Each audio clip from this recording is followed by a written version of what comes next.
and welcome back to Come Geek Some. If you are new to the channel, please like and subscribe for all future content. So, welcome back. We're going to take a quick look today over the actual VM documents that were filed the other day. So, what we have here, so we're just going to jump straight into it. So what we have here, we have obviously the entire document, then we have in the Courts of Appeal, 2nd Judicial District, Fort Worth, Texas, VM, the appellant, and against FUNimation and all them. Obviously, we got the oral argument requested, and we got all the people going through. But this is the thing that I liked first of all the most, is we have a table of contents.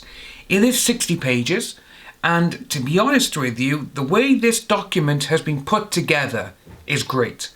Mostly because one of the things that we've seen ever since this whole thing started actually going to court in the documents is that people on KV, so all those other lawyers, the ones who somehow, they seem to have thriving businesses, but one of them is going bankrupt himself, and another one who doesn't even have a law firm.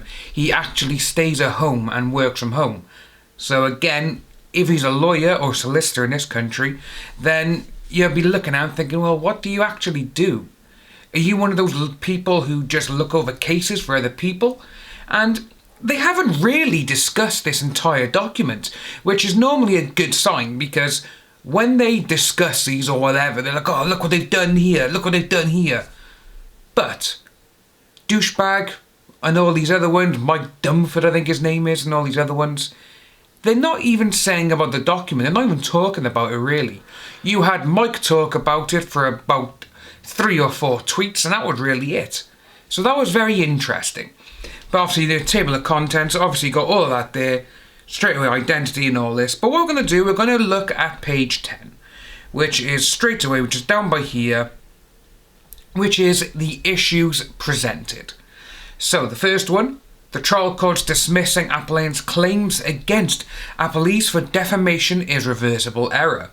Number 2, the trial court's dismissing his claims against this for tortious interference with existing contracts is reversible error. The trial court's dismissing his claims against this for tortious interference with prospective business relations is reversible error. Trial court's dismissing of VM's claim against FUNimation for vicarious liability is a reversible error. And as you can see from all the other ones, obviously we got conspiracy, we got second amended, petition, obviously is reversible, and it just goes on from there, which is actually really good. And obviously the last one, which I like, the trial court's ordering of his to pay their attorney fees and sanctions. And when we just go on, you've got the statement of facts, which is very good. This has gone on basically from what happened from the very first day it all kicked off to when it finished. So, VM is a voice actor whose voice is used for the English dubbing of Japanese anime productions, while Monica Rial, Jamie Marchi are also anime voice actors. Appellee FUNimation Productions LLC primarily dubs Japanese anime productions into English, then distributes the videos in the US via streaming access. They hired VM, Monica and Jamie to provide their voiceover services. Most often, the voice actors record their lines at different times and locations, instead of together in the studio, which is what we were talking about before, because we had Chris Sabat, who we know that his actual studio takes a lot of the work off of FUNimation. From where they do the directing, they do the actual dubbing as well. At times, however, they see each other at FUNimation offices, and VM considered Monica and Jamie to be friends. The voice actor also appeared sometimes together at fan conventions where they participated in breakout sessions, sharing behind-the-scenes tidbits, answering fans' questions, and were paid for autograph and photographs with fans, often hugging and sometimes giving a kiss on the cheek to their fans. On January 22nd, 2019, FUNimation initiated an internal investigation into Monica's allegation that, at a convention many years before, VM had eaten a jelly bean which Monica gave him on which she had wrote her name, and joked that he ate Monica. At a convention several years prior, VM had propositioned to 2 adult female fans and that VM and a co-worker had kissed consensually at the FUNimation's office. Though FUNimation had not yet informed VM of the investigation, Monica's fiancé, Ronald Toye III, he began telephoning and texting Christopher Slatosh, we'll just call him CS, host of the CameaCon convention, on January 22nd, 2019, that FUNimation's parent company, Sony, was conducting an investigation into VM for doing this, and certain charges would soon be filed against him. We're going to stop by there because, first of all, we have seen and heard all these people now coming out saying, we got hundreds of women, we got all this, and we're going to take him to court. Well, they haven't, have they? They haven't put any evidence forward. They haven't even as much gone to a police station and said, I want to file a complaint, I want to file a crime. They haven't done it, and no charges have been brought up on him. So again, this was just Ron being strong, trying to be a strong man, trying to strong arm tactics towards CameaCon. And CameaCon were like, what do we do? But then this happened. Monica told Slatosh that V was this, and that charges would soon be filed against him. Again, nothing happened. Both urged him to cancel his invitation to CameaCon, despite Chris Slatosh's objection that doing so would breach his contract with VM, and to refuse doing business with V in the future. Otherwise, Ronald's company would withdraw its financial sponsorship of the convention, and Monica would cancel her appearance and convince other actors to cancel their appearances. CS complied. So when he complied with all of that, obviously he said he cancelled. So, and I actually think as well with all of that, VM was like, well, if you're doing that, then you still have to pay us because of my contract. 2 days later, January 24th, Ronald tweeted publicly, I know with 100% certainty that VM done this to 4 people I love. First of all, those 4 people, we assume Monica is one and the other ones known as come forward. Yeah. This is how bad his oil is. And especially when you had Chup actually go, oh yeah, we're going to throw all this out. Well, it's like, look what they've done. They got no evidence. They're saying this about me. It's not true. 2 days later, the next day, January the 25th, Tammy Denbow, Executive Director of Employee Relations for Sony, informed VM of Monica's allegation, none of which involved any of this. VM explained that the Monica jelly bean exchange was friendly banter many years ago, and that the kiss with his co-worker was consensual and occurred after a year of exchanging correspondence. Though Miss Denbow admonished VM that Sony's investigation was confidential, she and co-worker Lisa Gibson gave Monica updates. Miss Denbow talked it through with her, and Miss Gibson encouraged Monica to hang in there. Straight away, when you think about it, it's meant to be literally confidential, and they're doing that. That's wrong. That shouldn't be happening. Straight away, those 2 people should actually be fired from their HR position, because when you're in that sort of area of expertise, and that's where you work, and you're doing an investigation against someone because someone's brought something towards you, you're not allowed to tell that person what is going on against the other person that they've accused of. You're not allowed to do it. After Miss Denbow informed VM of the investigation, Ron Toye launched a barrage of tweets against him. January 25th, I have 4 people very close to me who had a similar experience with VM. First of all, the only experience that Monica has come forward with again, which even says in this, it wasn't any of all the horrible things or whatever, so all we got really is a jelly bean joke and all this kind of stuff. Hugs, kisses, whatever. But then, Ron's like, he's done all this with them. So what, he ate jelly beans with their names on? You know?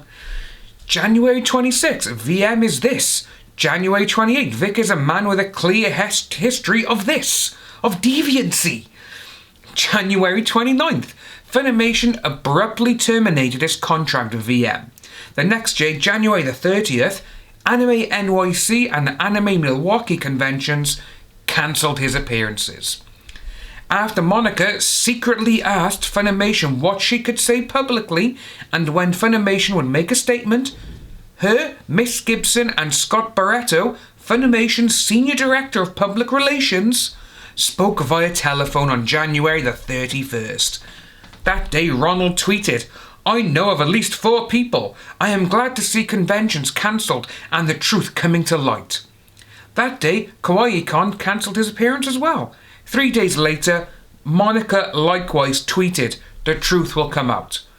Ronald later claimed, "I know without question he hurt people very close to me, and that he is this, with over 100 ladies and counting, coming forward with accusations against him." Nothing has come out yet. There has literally been no one. So, wherever these hundreds of people are, bring them forward. You've gone literally 1 year without bringing a shed of evidence towards, to light. You haven't. And one of the funniest things is, you've got KV saying, "Oh, he still lost, he's this, he lost in court." They don't seem to realise what this court case is. VM is going against these. He's suing them for defamation of character. That's it. And for getting him fired from his job. That is it. They're all thinking, "Oh, it's because of this. He's guilty because he's done this." No. He got fired without... it was wrongfully accused. He hasn't done anything wrong because there's no evidence against him. If they had evidence, it would be different. But they haven't. They literally just cancelled it because they were like, "Oh, right, someone has said this. We have no evidence, but nothing's been done, but we're still going to get rid of you." That's what's happened. And obviously he's taken him to court because it's like, you've got rid of my livelihood. How am I meant to survive? How am I meant to live? That's what's happened. And he's got all these people online saying, "Oh, there's hundreds of people." Well, where are they? No one has come forward. The ones who have come forward, first of all, Monica, Jamie, they keep changing their stories. These 2 twins who lived with Monica and Ron, all of a sudden they had these experiences, but they're living with them, with a man who has a serious history, of criminal history this is now, and court documents of doing what he did to his ex-wives, 2 of them, and his court documents. There's even tweets from Monica saying, "Oh, they're all fine now," but then last year, Monica said, "Oh, his ex-wife doesn't like him." There's so many things, they're tripping up over each other, and that's one of the biggest problems of all of this. So it carried on. Afterwards, Denver Comic-Con cancelled his appearance. February 5th, 2019, Ron called on FUNimation to make a statement about him for him to be banned indefinitely. On FUNimation, again, calling him, "He's this." Over the next 24 hours, Florida Supercon, Raleigh Supercon, Kamakami-Con and Hudson Valley Comic-Con all cancelled his appearances. So straight away with them there, why haven't they come out and said, well, that was torturous interference because of them? It's almost like Judge Chubb just saw, well, he was invited back to one, so he was invited back to all of them. No, he wasn't. So it may be interesting to see if they do have a different judge this time, because you can bring all this forward and say, well, there's no evidence against this man. He's been, at this moment in time, because there is no evidence, he's been wrongfully fired. That's what's happened. February 6th, Ronald tweeted that V did this, implied that V was this, and called him accused of over 100 accounts, and proclaimed that he wanted him blacklisted and out of work. Later that day, Jamie announced that name and shame was faster than legal redress, which we saw. She didn't want to she didn't want to take him to court. She didn't. None of them do for some unknown reason, even though real victims would go, no, I want that person to suffer. They've made me suffer. They made me feel this, made me feel that. I want them to suffer. But it's like, oh no, don't worry. We'll just social media blame him. That'll be fine. No, it doesn't work like that. Whatever goes on in your little head, it doesn't work like that. And he carried on. So obviously we had all that. In February 7th, 2019, an email to Funimation's Trina Simon or Simone. Monica accused the VM of doing this in 2007. Ronald immediately took to the Twitter sphere to proclaim on February 8th, 2019 that V did this and other actors done this, her friends and countless fans. And again called V this. So what you have there as well is just like, yeah, how come you weren't even with her then, mate? So all of a sudden he's like, oh yeah, we're doing this, we're doing that. He literally jumped the gun on everything Ron did. But again, no, Ron should, well, and to me, it's kind of funny because thinking about all of this now is the way they've gone on about it is, especially Ron, the way he's talked about everything that's happened, you would think, okay, he had this job, you know, he's going well and everything else, but all of a sudden no one knows where he's working. He's not buying the Audi big 90 grand car he was saying he was going to buy and all this. All of a sudden no one knows where he's working. It wouldn't surprise me if that company actually fired him because these tweets came out. And basically like, yeah, you're bringing too much negativity towards this company. And why are you making decisions for us to say you're going to cancel sponsorship? That wouldn't surprise me. And it was just very interesting. What I will do, I will leave a link below to the actual document because it is a very thorough, so you know, it's 60 pages and it's got some good stuff in it. So if you want to give it a read, I'd go ahead and give it a read. It's really good.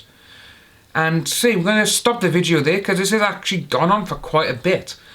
So if you are new to the channel, please like and subscribe, hit that notification bell for future updates, and I'll see all you wonderful people soon.